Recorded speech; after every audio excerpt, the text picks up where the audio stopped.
What is going on, guys? Northern97 here, back again with another video. Today, we have a news time, and I'm in a little bit of a different area. I moved my camera closer to my pennants. As you can see all three of my pennants. There's a fourth one up there, San Jose. Eventually, I'll fill up this whole wall, but that's a different time to come. But anyways, let's get into the news time for January 20th, 2021. Happy Inauguration Day, everyone. Not really going to go into too detail with that because that's a political topic. But yeah, anyways, we had some news in the NHL yesterday and today. We'll start off with the trade between the Colorado Avalanche and the Minnesota Wild. So the Colorado Avalanche have traded Ian Cole to the Minnesota Wild for defenseman Greg Batiern. So it's really a defensive trade here. Batiern has $2.25 million in his salary, so that's going to Colorado. And then the Wild have acquired Ian Cole as $3.4 million with $80K retained on his salary. Now, look, it's honestly just a death move. Really nothing too big here. Honestly, really nothing that's going to affect the team necessarily. Some good defensive depth. Of course, Ian Cole is the bigger guy in this deal, as you can tell. He's had more points. And, Batiern has really become just, honestly, a taxi squad defenseman. Honestly, I wouldn't be surprised if he's put on waivers to go to the taxi squad or the AHL within tomorrow or Friday or whenever day you want to say it. Because honestly, he really doesn't fit in anywhere with that Colorado defense. But yeah, Ian Cole going to Minnesota does fit in pretty well, in all honesty, when I look at it. Next up here, the Carolina Hurricanes. We have some news regarding them. So they've lost 4 players total, and they're down 5 players while Jordan Stahl's already in the COVID protocol list. They lost Fogle, Teravainen, Walmark, and one other person for 10 days minimum. Jordan Stahl's been on the protocol since the start of the season. So, big problem for Carolina. They're losing a lot of things here, and also they have canceled all their games through January 23rd, which is honestly a good thing.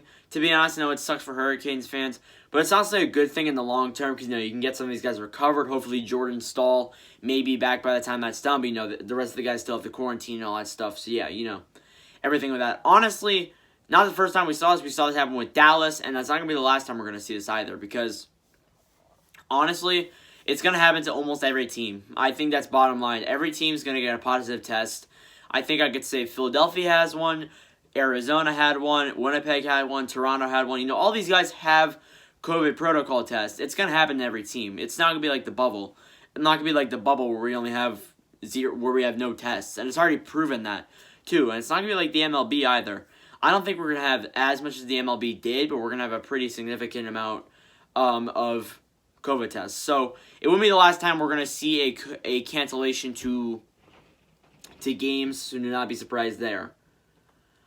Okay, Mike Babcock. Babcock, why is he in the news again?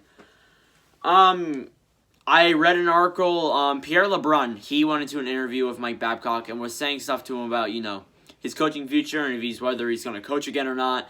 And honestly, Babcock's unsure. Babcock has no clue what's happening for him.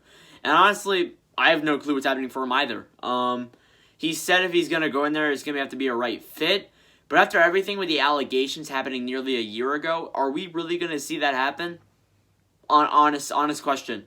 Are we really going to see that happen? Now, maybe if he does come into the coaching role in the NHL, he may not be a head coach. He may be an assistant coach. But honestly, it really depends. There are still some teams looking for coaches that could use a coach. But Babcock, at the bare minimum, I could see him being an assistant coach. I don't see him being any more than that, honestly.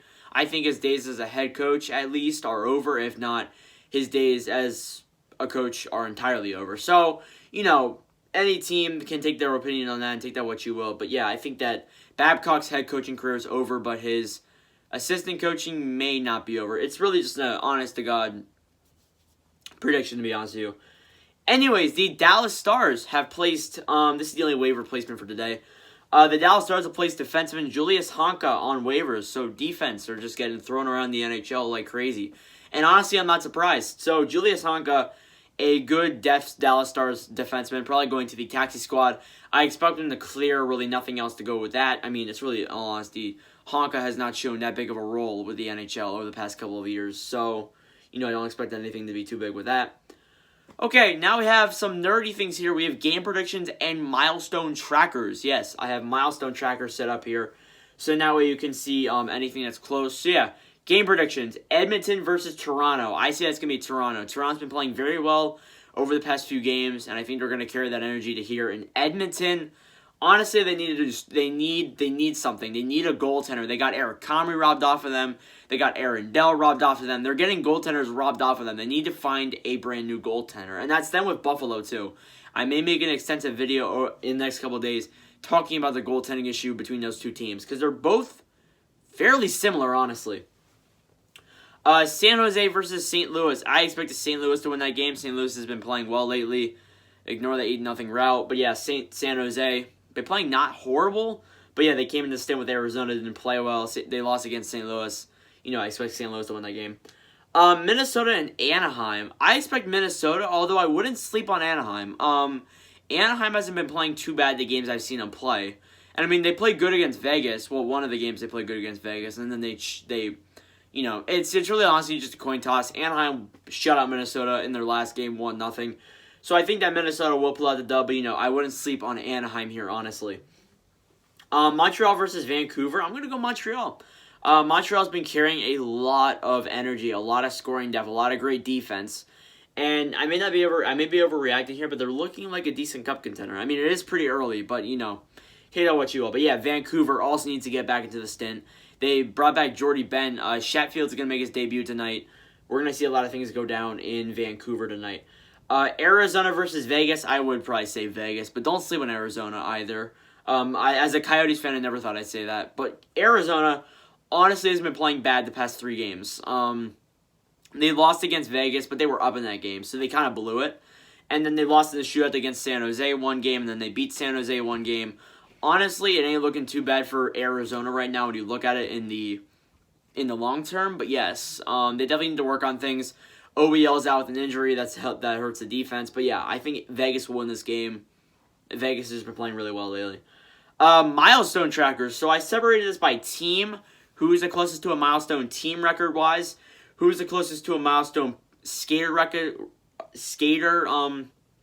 area? And then who's closest to a milestone goaltender rise? So we'll start with the team here. The Ottawa Senators are currently 1 win away from 950 total. They'll be able to clutch that up tomorrow against Winnipeg. We'll see if they can do that. They'll only be 50 wins from 1,000 franchise wins. That's kind of a good accomplishment.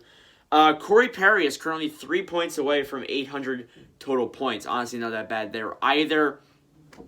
We'll see if he can do that as well. I don't think he's been playing, though.